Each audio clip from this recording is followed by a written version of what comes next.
Ito sir, lubog na po yun itong part na to. Tapos kabila rin, Pwede lang ba siya? lubog na. Panginan, te? Okay lang po. Kabilaan yung ano niya oh. Dali, So dali. pumasok yung pinaka yung nurse head. Ilaw. Harap likod. Oh, harap likod.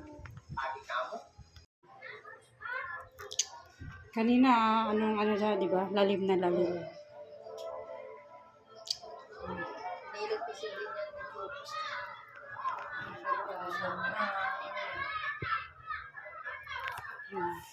Medyo umano na yung malalim niya dito Pero kanina. magagalaw niya talaga yung ano niya pag tinutulong niya yung sarili niya. Tulungan din. Ganun naman po talaga ang ano. Pag mga mild stroke, pag hahayaan nyo yung sarili nyo na ganun lang, yung movement nyo, ganun lang talaga. So, kung pipilitin yung tulungan yung sarili nyo, maaagapan pa po to. May gagalaw nyo pa po lahat. Tapos, intake din. Kailangan palakasin yung bones.